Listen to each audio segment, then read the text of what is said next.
morning, everybody. Thank you all so much for being here today.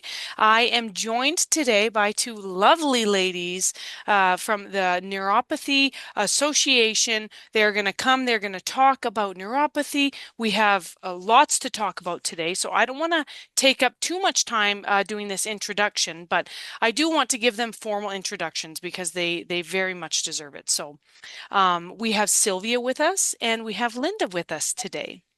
And Sylvia Donley is the past president of the Calgary Neuropathy Association, and she sits on the board of the Chronic Pain Support and Connections nonprofit.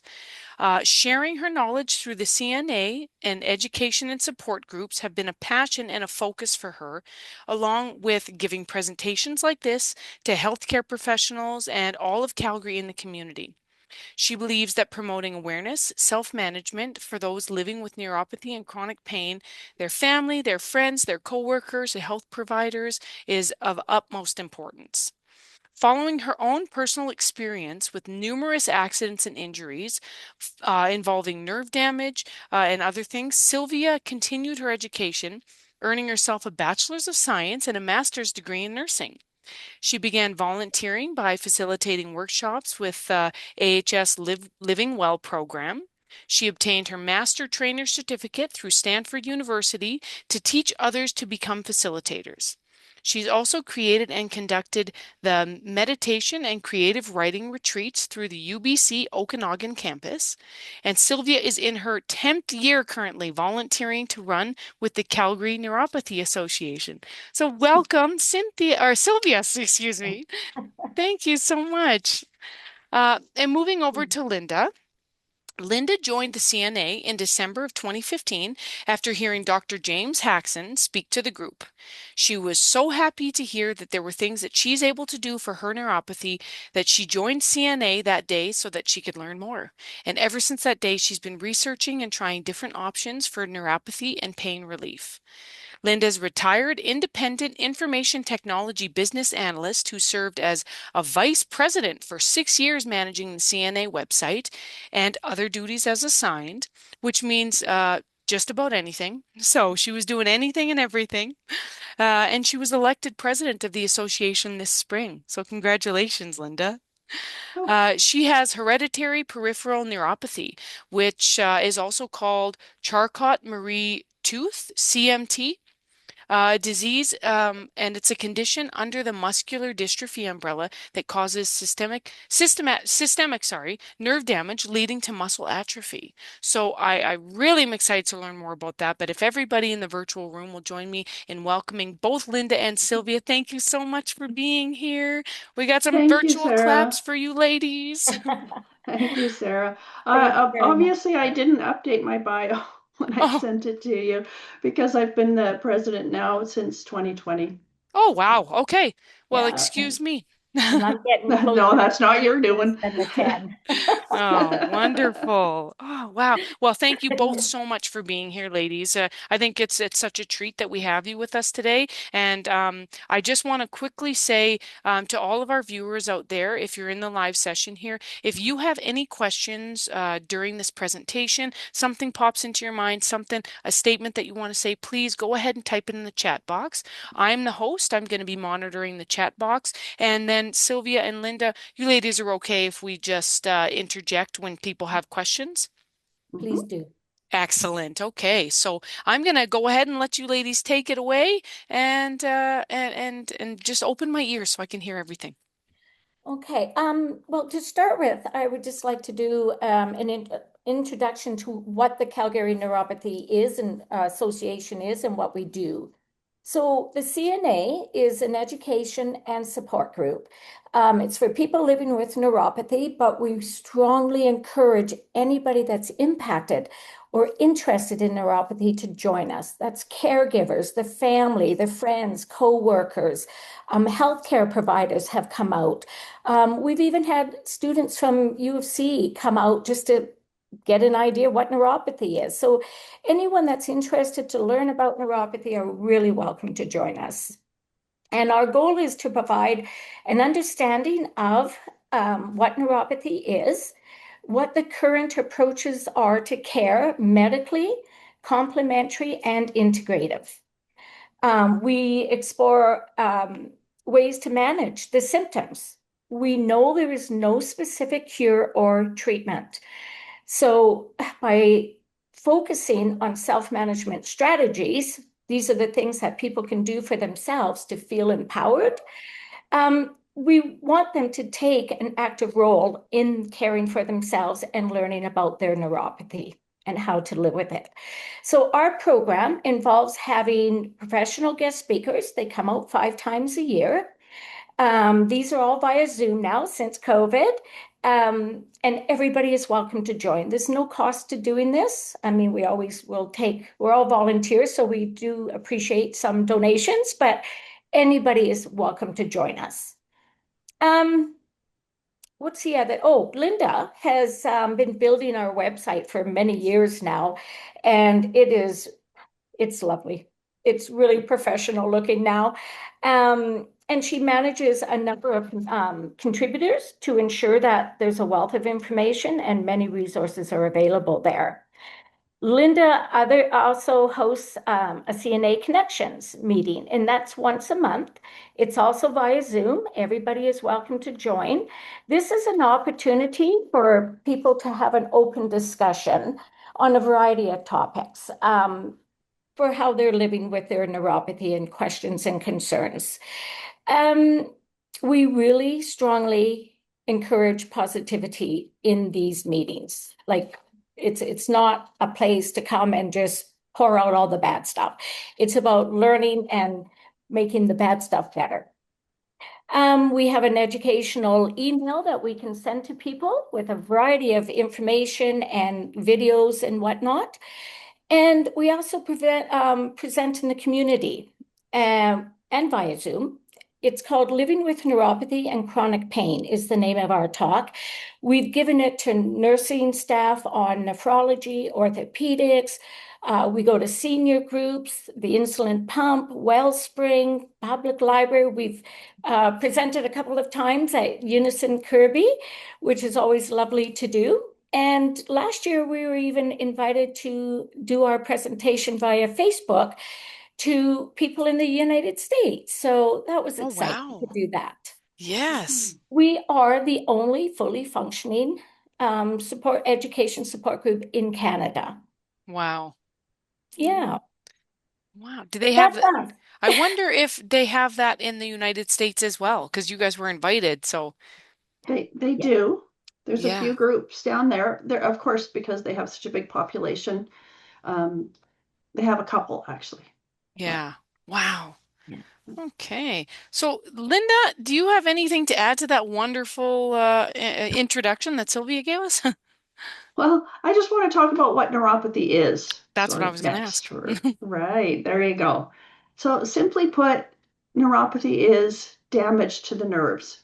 Now, that's either through injury, disease, or in my case, genetics. Now, that all sounds simple, but in reality, neuropathy is quite complex. Nerve damage is chronic, or it can be disabling. It's a major disorder for people who have it, and it impacts multiple parts of a person's life with unpredictable pain, reduced mobility, sometimes mental health problems creep in, reduced independence, and just a whole lot of other impacts. The list just goes on. The most common symptoms are pain, burning, tingling, and even numbness. You'd think numbness wouldn't be a problem, but if you can't feel things, it actually feels weird.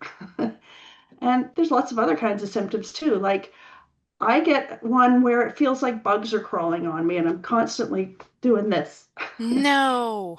That's my And nightmare. yeah, I know.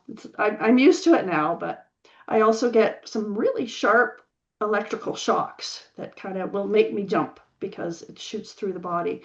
And a lot of people get those. How It often, also, Linda? Sorry. How often do you get well, those feelings? Oh. um, daily, sometimes several times a day. I have actually, and I'll talk about it in a couple of minutes, found a way to control that, so I get it a lot less now. Wonderful. Um, I also have a weird one, and it's called vagus nerve fainting. So the vagus nerve is the one that goes from the brain down to the stomach, and it's probably the biggest nerve in the body. And if it gets overwhelmed, so if I'm going to be sick, I'll black out. And I mean, that's just one of the weird quirks of me having this genetic condition where my nerves are impacted. I don't Wow. think that's a very common one, but that's one of the fun things I get. And then, so it like if you're gonna pass out or you're gonna black out, I mean, there's a real risk there of choking on your vomit. Like if you that Hmm. is, and that can lead to death. That's incredible. Wow. Yeah. Fortunately, that doesn't, I have a pretty strong stomach, mm, so it doesn't happen very often. Wow. But and something Knock that on wood. comes with that, and I think it's because of the vagus nerve, I when that happens, I can't speak at the same time. Oh, So I've tried in the past to yell out, can't do it. oh my But goodness. that's one people don't really have to worry about. Anyway, us here at the Calgary Neuropathy Association, we primarily focus on the peripheral nerves, and I want to explain that. There's actually two parts to the nervous system. The central part, so that's our brains and the spinal cord that goes down our back, which and then there's the peripheral nervous system that involves all the nerves off of the spinal cord going to the rest of the body, right? The skin, the muscles, the organs, everything else. With all that going on, the impacts to the body can be really overwhelming. Often people think of peripheral neuropathy as just being in the hands and feet, and obviously that's not true. There are other nerves in the body that can be damaged through disease, injury, compression, or genetics. I had a friend actually who had severe compression in both of her elbows, and she couldn't use her arms most days. Nerves are everywhere in the body, so anywhere can develop neuropathy. Common diseases that can cause it are long COVID, for example, or kidney disease, lupus, celiac.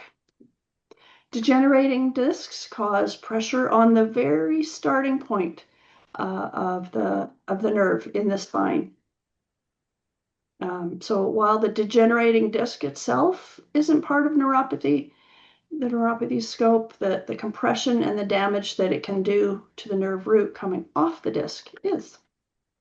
Charcot-Marie-Tooth disease, like you said in my introduction, is one example of a genetic neuropathy. There's over 100 different kinds of CMT, and then there's other types of genetic neuropathy as well. And like I said, that happens to be my cause. And I think I pronounced it wrong in my introduction then, Linda. I'm sorry. I said Charcot. That's CH. I thought, Yeah, yeah. but it's Charcot. Charcot is Oh, French, Charcot. right? Okay. Charcot-Marie-Tooth disease. Oh, I will never get that, girl. I, No, I no, read it yeah. phonetically. And the truth is, that's the old name. Now they call it hereditary peripheral neuropathy, which makes a whole lot more sense. The Okay. Charcot-Marie-Tooth was just the three doctors who found it. Okay, okay. I can Mhm. also pronounce the second one. And tooth, you can pronounce tooth, but it has nothing to do with your teeth. Yes, I can. That's right. Thanks, Linda. um, so, there's four things that we'd kind of like to share about neuropathy. First, that it's not just about the nerve pain or issues. There's domino effects that happen because of it. And here, for example, are just a few. So a lot of people have really, really poor sleep. They can't get to sleep, or they're waking up with their feet burning. And it's often that neuropathy is more painful at night. And that just makes sleep impossible. Then there's, of course, loss of function. As your feet get worse, your walking has problems, use of your hands. I drop stuff all the time. We can lose some very basic abilities, which is very unpleasant. Loss of relationships. People very often become isolated, which is where groups like us come in. And I mean, being the Kirby Center, you guys know what isolation can do for people. But relationships are impacted by many ways with people who are in chronic pain or lose their Absolutely. abilities, right? It's Yep. very rough. Yeah. Of course, mental health issues can develop. Depression is common.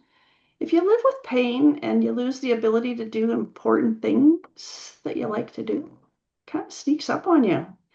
I used to be a runner and a hiker. I can't do those anymore. Uh, some people just want to be more active, go to family get-togethers, go out with friends, but it can be exhausting if you're living with a chronic condition. And that, of course, is how isolation takes hold. And then there's some people, good heavens, they just want to be able to work, and they can't even do that because it's just too much. Other anxiety is another. People become afraid to do things because it might trigger more pain, because they might fall, or even just people will judge them. Brain fog, that's when, you can't really think quite like you used to be able to. That's when the pain takes more processing power than normal. You have less power, less of that power or energy in your brain, so you can't do things like your memory doesn't work as well, or your attention span, or you can't control your emotions. That's very common when you're living with chronic pain. The second message, um, you can separate pain and suffering because they are not the same. Sylvia and I sat in on an interview with an orthopedic surgeon in March, not too long ago, and he said something that really, really hit home with me. You can't heal if you're angry. Oh, He was talking about patients who come to see him and they're angry because the health care they've gotten so far maybe wasn't what they were hoping for, because they're in pain and they can't get any relief, because they can't find what's causing it, which is a problem. The list just kind of goes on and on. But this surgeon, he was saying it because it happens a lot with neuropathic pain. Pain or even other sensory changes are all multifaceted. There's a site or sites where the nerves are sending off these random messages to the brain about the pain or the sensations, burning. But there's also a central nervous or brain component, right? So for simplification, I'm just going to call it pain, but raw pain is deciphered in a spot in the brain meant for quick processing. So something sharp, something stinging, something burning, the brain is telling you what that is. The brain's mental and emotional component can then jump in and it starts up other parts of the brain, like worrying, anxiety, is this ever going to stop? Fear or panic, dread, and you can start that negative self-talk kind of thing, right? These mechanisms boost the central nervous system's role in making the pain feel worse. The pain itself, that's the first part of the phrase pain and suffering. The suffering begins when those other mechanisms start up and amplify, like the mental load and the mental strain, emotional strain. These mechanisms, what they do is they create loops. So if you're dreading when the next wave of pain is going to hit, the next pain is going to be more painful, and the more painful the pain leads to more dread, and you can see that loop starting to form. yeah. So replace dread with anger or fear or any of the negative emotions, and now you've got multiple loops going on in your head, all making that pain worse. I mean, this is potentially kind of worst case scenario. But learning some of the self-management techniques or strategies that we're going to talk about we're often able to break those kinds of loops, which, believe me, makes the pain a whole lot more manageable. I'll give you one example. Those sharp shooting pains that I talked about, if I get them because I forgot to take what I take to ward them off, If I get them, they'll quite often come like 1, 2, 3, and they'll keep going. But if I do a meditative technique and I focus in on it and I visualize, I can get rid of that within about 4 breaths. It's taken me a Wow. while to get there, but I can actually get rid of them. I still uh, credit Sylvia with that because she's the one who turned me on to the meditative practices. Well, I think thoughts are so powerful and They we don't really are, and realize. Sylvia's going to talk about that. Yeah. Yeah. Yeah. Really, our biggest message, though, is people can live and function with pain. It's sometimes it's hard to believe, especially if you're in the throes of it. Now, there's medications out there. Medication can take away up to 30% of pain, and I bet that's not as much as people think. Mm. Of course, there's side effects to medication. It's a really important tool, and there's multiple different kinds of medication that people can try. So obviously you got to work with your doctor. Um, but you can also, on top of that, you can do self-management strategies, and you can find more relief. So finding other ways to help ease various impacts like the loss of function, your mental well-being, and together with the pain, it's all imperative for getting back some of what you've lost. If a person with pain can find, let's say, 10 things, and they each reduce by 20%, well, with your 30% from medication and 20% from those 10 little things, now you're at 50% Yeah. relief. And that can be a lot for people. Current studies show that regular meditation, I say that because I often mix it up with medication, but Mm. meditation can reduce the pain by another 30%. Wow. That's huge. Yeah. Just medication and meditation together is 60%. And we promote really over 100 things that people can try. Not everything's going to work for Mm. everybody. I've tried some things that I just went, yeah, no.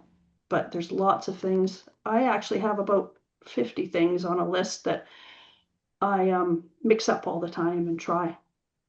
Yeah. Wow. Yeah. And so different days, it might something different might work, right? Very unpredictable. And Exactly. and some things are for if you're just having a really bad flare up, and some things you just kind of do every day, like meditation. I do meditation every day just to help keep that volume down. And if I'm having problems with those sharp shooting pains, I'll do the visualization, for example. I Yeah. love that. You know, and then speaking to medications too, there are just people out there that just don't want to take medications. Like I don't Yeah, want my body to become dependent on that. It's just a slow walk downhill, right? So yeah. absolutely.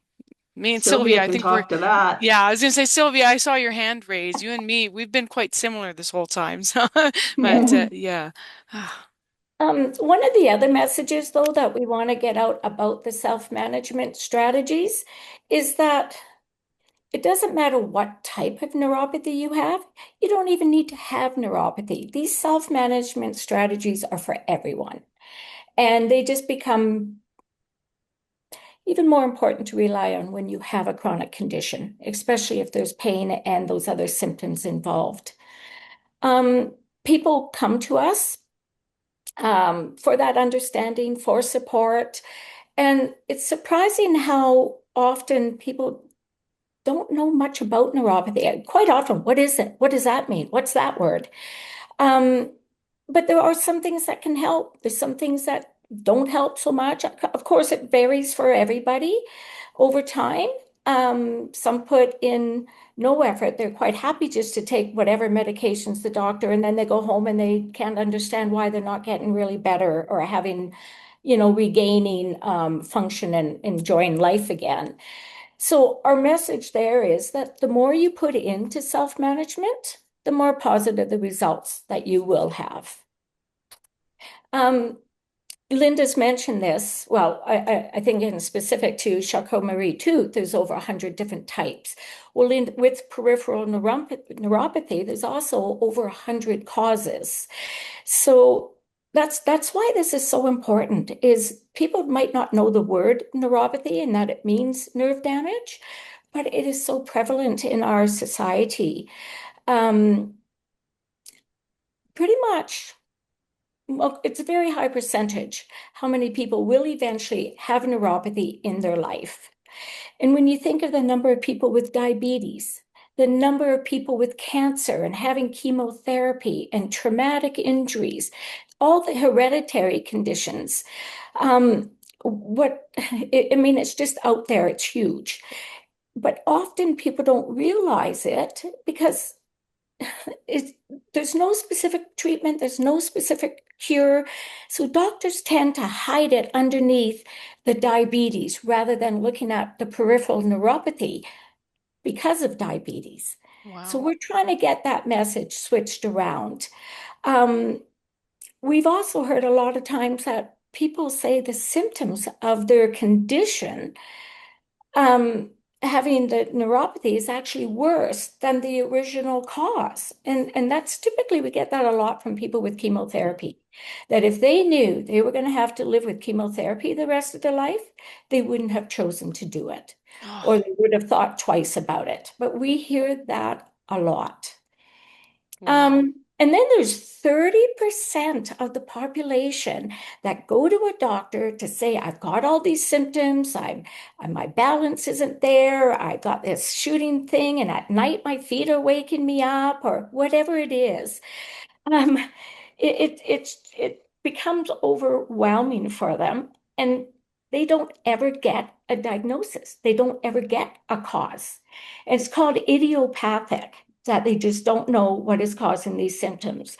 And when you think about, you can't see neuropathy, and it's very unpredictable. So again, it'll be, well, you were out on the golf course yesterday. What's wrong with you today? Yeah. You get that. So people tend to get into a depression of sorts where I just won't do anything anymore because people don't understand how this works for me Wow. and when I can and can't do it. So it becomes very emotional. Absolutely. And yeah, like you said, sorry, Sylvia, to kind of like cut you off, but it's just, it's so, it's amazing to me that, yeah, like everybody's individual. We all, and you can see somebody and be like, oh, yeah, sure. He was fine yesterday. Now today he's in pain. So like that keeps you isolated as well, right? You don't want to go near people. You don't want people to think that about you, you know? Well, and I just want to throw something in because sometimes you hear people say, oh, well, they got a handicap sticker and they don't look like they really need a handicap sticker. So what the heck are they doing? I'm sorry. Oh, I used to be one of those people, and I know a heck of a lot better now that, you know what, yeah. maybe they can easily get out of their car and get to the store, but 10 minutes in the store and they're done. So they're just conserving their energy. Yeah. Absolutely, Linda. I love you brought that up. When my background is disability studies, so I absolutely, I think that I just correct people all the time on little things like a word here, a word there, a thought here. It's so important. So I love that you mentioned that. Yeah. Yeah. Um, the, and it affects everything. It affects our motor nerves, our sensory nerves, our autonomic nerves. Um, that's the scary part. It affects the entire body. A lot of people just think of peripheral neuropathy affecting the feet. Mm, And fair enough, a lot of majority of people probably have it that way, especially diabetics, which 60 to 70% will end up with neuropathy. So that's one of the more common ones we know of. But that's why these self-management strategies become so ultra important. If you want to lead a fulfilled life, you want to either maintain the level that you've got without going even further down in limitations, or regain your function and get back that part of life where you can actually have some good days and enjoy life again and look forward to life again. So that's what we talk about self-management for. Now, And Linda, sorry. I'm so No, sorry. I go keep ahead. interrupting. I just think of these things and I'm like, I gotta say it. Um, you mentioned that yes, it can be genetics or it can be like trauma induced. So if somebody goes through a traumatic car accident or something like that, Mhm. then neuropathy can happen through that as well. So I just wondered if we could touch a little bit more on like the traumatic side, like how are you certain of how that happens through a traumatic injury? Like, is it broken bones? Is it yeah, like how does that happen? Mine's I'm going to let traumatic. Sylvia take that. So, thank you guys. Mine is a traumatic type. It's when I was first diagnosed with it, it was referred to as RSD, a reflex sympathetic dystrophy. It has now been reclassed or renamed complex regional pain syndrome 1. Um, at its worst, it is at the top of the McGill pain score levels of pain. Um, I was I was playing soccer and I took a dirty hit. I didn't see it coming, and my impacted my kneecap up into the femur, into the femoral condyle. And I ended up, after having the scope done, the arthroscopy, fortunately, I was awake through it because he had put three puncture wounds in and could not find what I was saying, that if I pick my leg up off the gas, I can't stop because my knee locks and panic set in. And so he put in one more and he says, there you go. It's supposed to look like this, and yours looks like that. And the kneecap was getting caught. So something like that. I also worked with a lady who had an IV. She had a baby, she had an IV, and it happened in her arm. So there's no explanation as to who's going to get it. There's no genetic markers to look for or anything, but it can be as simple as stubbing your toe. Wow. Yeah, Yeah. yeah, Oh my heavens. I know I was Or thinking like surgeries. traumatic.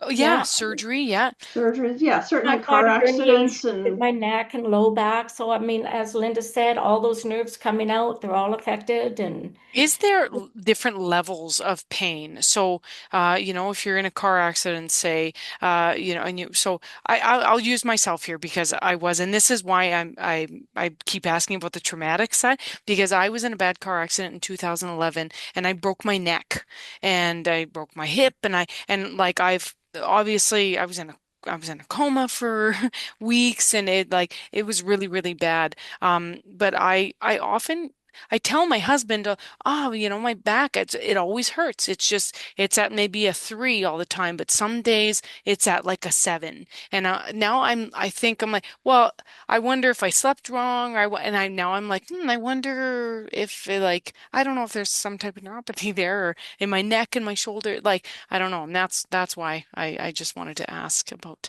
traumatic. I've yeah. been rear-ended 5 times. And Ah, I get it. Oh, Off the herniation, I've got the nerve damage to my eye, hmm. the nerve damage to the one arm where the RSD kicked in there after the car accidents. And Yes.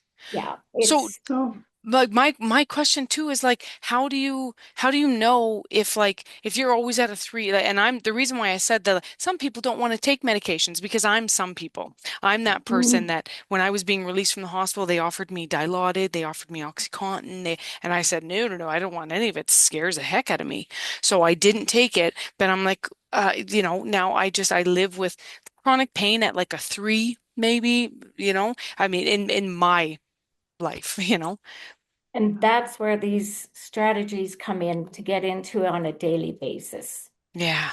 just to Yeah. get through those things. Yeah. Trying to Yeah, do like the meditation and stuff. I love that. I try to yeah, make sure I'm as physical as possible, but yeah. I'm like, how do I know if I have neuropathy? Like, By so definition, those are. It's not, and like I say, I don't have it in my feet like a lot of people do. hmm. Majority of people do. I'm like mm, you. I have a different type of neuropathy, and I have it in several areas. Yeah. yeah. Yeah, yeah. So one of the things we try to do for people is help them learn a bit about how to advocate for themselves.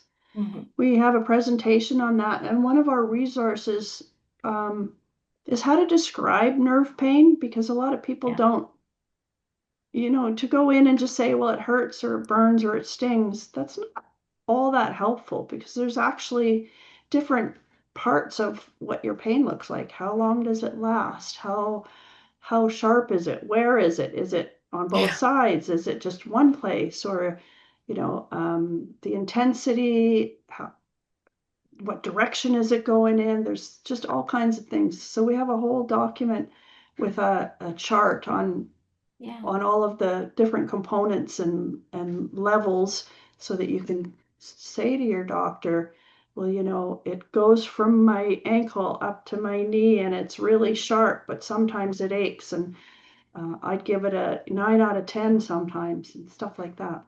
Yeah, it's just So, incredible. Just sitting here all this time listening to you ladies, it's been like it's super eye-opening to me. But I also like I'm like, oh, I'm 39, like people don't want to hear that like, oh, my back is sore. They're like, yeah, sure. It's one of those, right? Where I just stop talking about it because, oh, you're young. You don't. And it's like, okay.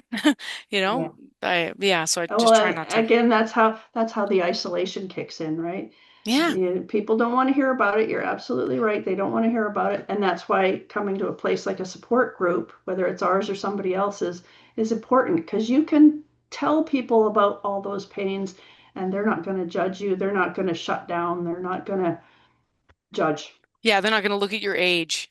I kept thinking, like, is this all in my head? Yeah, Like, just get over it. me Just get too. over it. Get out. Went to co-op one day saying, I'm just getting over this. I'm going to go get groceries. I didn't get rear-ended hard this week. Like, get on with it. Well, I get there and I'm at the till and I know I'm going down and I'm trying to hand her my credit card as Oh, I pass out. But yeah, it's frustrating because you think, well, people can't see it. And it affects you in so many ways. So many. absolutely. Mhm, Oh, mhm. absolutely. And yeah, you're totally right, Sylvia. It's like what am I? You get in your own head. What am I complaining about? I'm going to get up and I'm going to do this, and this is not going to hold me back, and I can. And then, yeah, heaven forbid something should happen, right? Yeah. My, I love it. Okay, I'm sorry. Keep going. Well, some of the things that we can do about it, and Linda's going to start, she's going to just talk about the self-monitoring to begin with, because that's really what we're just talking about. What is it we're going through? We're all this stuff in our head, but there's nice, concise ways of doing this. So Linda So will, yeah, so I mean, self-management, it's a huge scope. Um, But the place to start really is self-monitoring because you can't decide where you're going to focus your efforts if you don't know what's important to you, you know? So if you have pain, if you can't sleep, if you're falling down all the time and getting hurt, or if you're feeling isolated, what do you do? Where do you go? The self-monitoring is really a strategy to increase your own awareness about your pain levels, your triggers, your patterns, all the factors that can be contributing to those increases in pain and decreases in pain, as well as your physical and emotional well-being. For example, for me, um, sugar and alcohol really increase my pain, and that makes it impossible to sleep. Vitamin B12, I was talking about those sharp electrical shocks. If I take vitamin B12, I can make that I don't get them. I hardly get them at all. If I forget to take it for about a week, oh, they start coming back. Lo and I was going to behold. ask about vitamin B12, Linda. Yeah. Yeah, yeah. And actually, vitamin B12 is one of the causes. If you have a deficiency, that will give you neuropathy. Eh, What about a thyroid disorder? Um, Would I, that I cause haven't heard of neuropathy? that, but that Okay. doesn't mean anything. I'm not a medical person, by the way. I mean, Sorry. you heard my I'm like, intro. Linda, tell me everything. So, I mean, we have a list of so many causes that we want to write about and stuff, but I don't know all of them. There's lots haven't more come out there, I'm across sure. thyroid. Of course. Sorry, Sylvia, what was that? I haven't come across thyroid. Okay. Okay. Um, Yeah, I just Yeah, wondered. yeah. Okay. yeah. Sorry, ladies, keep going, Linda. No, that's okay. So, like I mentioned earlier, medication decreases my overall pain at the sensitivity to it. And I do have, honest to God, a list of 50 different things that I do. Some of them are supplements, some of them are exercise. A lot of it has to do with diet. Um, but with your self-monitoring, you can gather all that information and you're able to figure out where you should start with your strategies to learn to use to help the most pressing thing. Like if your most pressing thing is sleep, I'm not getting enough sleep and that makes everything worse for everybody, I think, then that maybe is the place you should focus Yeah. That's incredible to me first. because yeah, it's just sleep. Like it's all coming like You everything you know. guys are saying is totally I'm like, ooh, I love this. I'm gonna watch the recording again.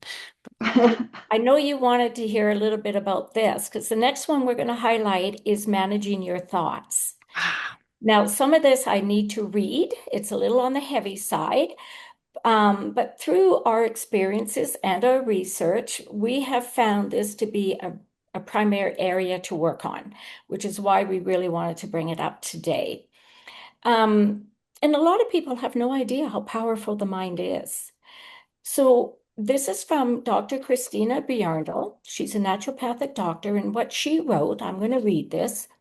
Thoughts, just a thought, creates neuropeptides which bind to receptors in our brain and body, and it influencing our physiology.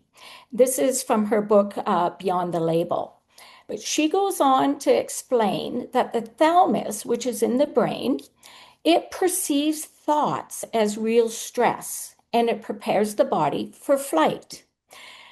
A thought, just a thought, can increase your breathing, your blood pressure, your heart rate. It has a negative, or having negative thoughts actually changes your hormone levels. And that upset in the hormonal balance, that starts to deplete chemicals required for happiness. And it damages the immune system. It affects your mood, it increases your anxiety, depression, and ultimately the pain. So, just to summarize what she has written here, the brain doesn't know the difference between a thought and something actually happening to the body. Um, we have in our presentation a wonderful slide of two MRIs. One is the brain of a person in pain, and the other one is 8 weeks later after this person did 8 weeks of meditation. And it is just astounding. It's very, I'm just going to show real quick, okay? yeah. Because I it love really is that. it's a really cool slide. Yeah, it And shows. And actually, remember that we are who we surround ourselves with, right? So if you're yeah, around somebody who's negative all the time and talking about, oh, poor me, and oh, I was late for the bus and I didn't get my change, and yeah, it's like that Mm, rubs off on you, right? it it does. does. Unfortunately, it does. So yeah, this is the same person. They're in pain, and then 8 weeks later, once they've had a little bit of training, Wow, that's the when they're in pain and they start meditating. So that's a huge, huge difference, what you can see getting that's Yeah. more. Yeah. phenomenal. Wow. I love that. That's why I stopped watching the news, everybody, because I got sad. So I'm staying in my So happy bubble. this is where I like to put out a challenge to everybody that over the next week, just note how often you have a negative thought. And what we hear all the time is, well, I can pick it up in everybody else easier than I can pick it up in me. But when you do, it is so important to take that negative thought and change it right away. And it can be simple as, I can't do this, to I can do this. You don't even have to carry on. It's that simple. Um, so one of the things we always say is that, okay, maybe you can't do it the way you used to do it, but with modifications, maybe you can. Like I had to quit downhill skiing, but I thought I can cross country. But then I had another accident and I couldn't use my arm, so I couldn't cross country with the poles. I went out and I bought snowshoes. I thought I can still walk in the snow and enjoy getting out there. So you might make some modifications or replace it completely with another activity. But the message is, I can do things. Hmm. Focus on that and focus on how you can modify the things that you used to love to do and bring that back to yourself and to your life. Yeah, just I adapt. Exactly. And we talk a lot about the brain and body connection. So if you have the opportunity, even later that day, if you can write it out, write out that negative thought and write out the positive one to replace it. It just helps with that brain body connection. So one of the things we like to read, so I'm going to read this out. It's a quote. We got this one from Frank Outlaw, and it's called "It's the Thought That Counts." So you want to watch your thoughts, they become words. You want to watch your words, they become actions. Watch your actions, they become habits. Watch your habits, they become character. Ooh, Yeah. Mm. that's a good Watch one. your character, it becomes your destiny. So these are all thoughts, the power of the mind. Yeah. I love that. I, l- Mm. okay, I won't. I'm going to stop. You guys go ahead. Okay. So the third strategy that I'd like to highlight is that meditative practices, because there are two types of people in the world: the ones who know the benefits of meditation and the ones who are skeptics. It's way too woo-woo for me. Mhm. I get that. I was squarely in that second group. I'm sure most people actually are meditation skeptics, and I'll tell you why I got converted. It was when I learned that the nerves at the site, they send signals to the brain to be processed, and it's the brain that tells you where the pain is, how strong it is, what it feels like, all of those things. The pain is in the brain, and that is scientifically proven. So the normal brain, without chronic pain, it dedicates about 5% of its energy to dealing with pain. Someone with chronic pain and suffering, um, their brain uses about 25% of its energy dealing with pain. Meditative activities, sometimes you hear mindfulness practices, there's lots of different kinds, are important because through meditative practices, you can change how your brain is actually interpreting that pain and the suffering that comes with it. You're going to learn to turn down the volume, basically, on that pain. You can reduce the percentage of the energy that it's using to deal with it. That's all called a positive neuroplastic change. Meditative activities are not just sitting on a cushion. There's a range of activities that could fit into this. For example, relaxation techniques, right? Body scans, deep breathing, things like that. Tai Chi and Qigong. I've just recently started Tai Chi and I'm loving that. Yoga. There's 11 different types of yoga. Can you believe that? Straight up meditation. There's even 9 types of that. Prayer. And then there's one that Sylvia and I both really like. It's called emotional freedom technique or tapping. Um, I've seen amazing results with tapping. So if somebody's interested and wants to ask about that, Sylvia can speak to it a little bit later. So many people think meditative practices, oh, I've tried, I just can't do it. I'm doing it wrong. Well, you're not doing it wrong. The fact is you can't do it wrong. The win with meditation, like I said, is that it changes your brain so that you can deal with the pain better. It can seem like a really big commitment, but I started with just 8 minutes a day, and I noticed improvements, huge improvements actually, in my ability to cope in just a few weeks. I also want to mention, before I pass it back to Sylvia, we've talked about like the 3 heavier self-management strategies, and we know these 3 are very impactful, but we also have a lot of really simple, effective tips for self-managing neuropathy. Things like hydration and diet tips and sleep tips and exercise and therapies and other things. And so we'll get on to that. Yeah.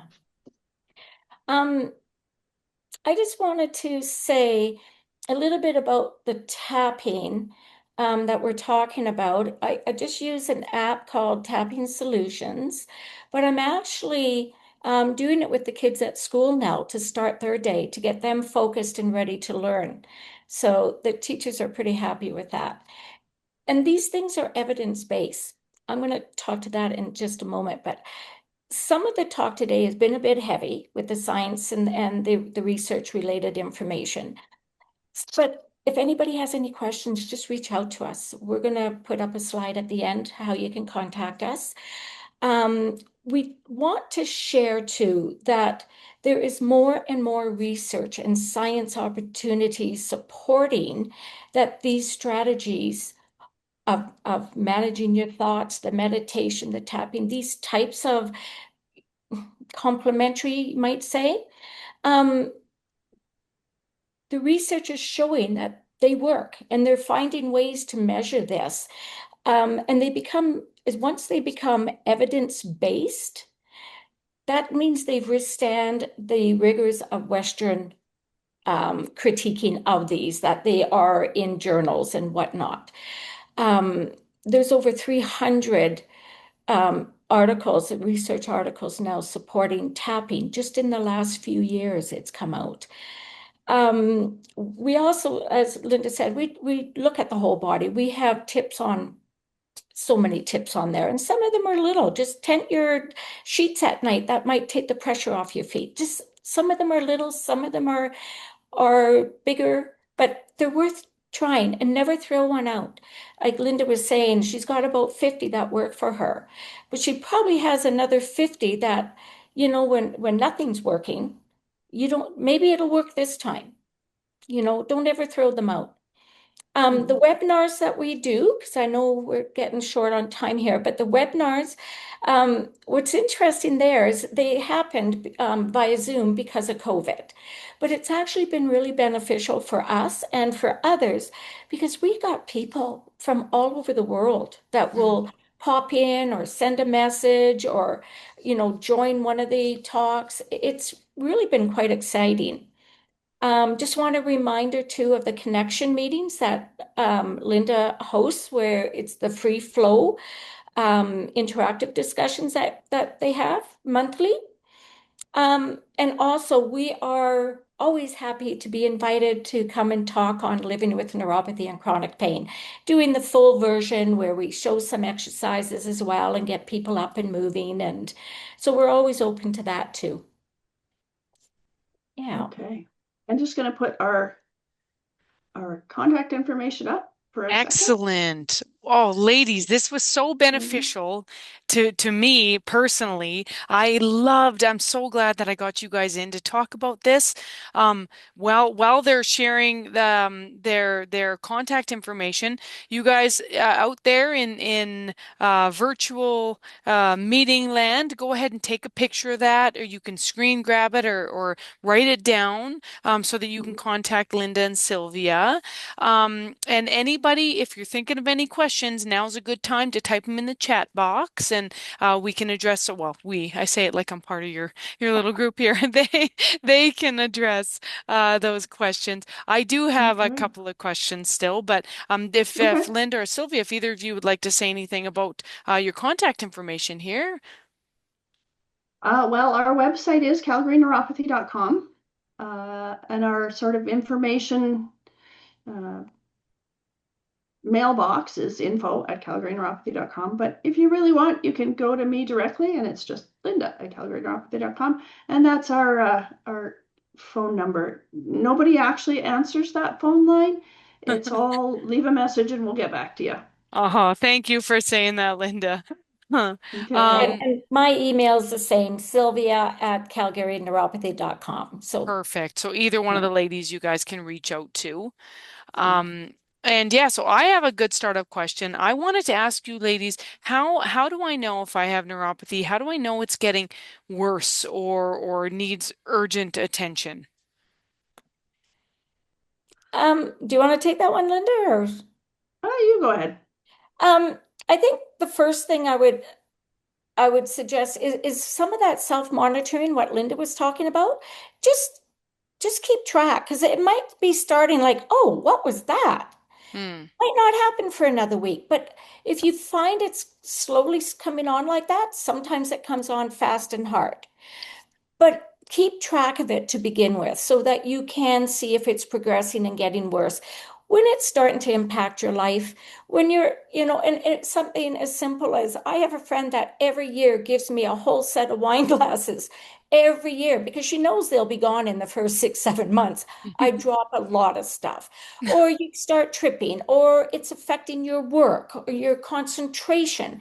So that's why we talk about all the domino effects of all the other impacts that can happen. If you're not sleeping, it could be part of it too. If it's worse at night, that's a good indicator.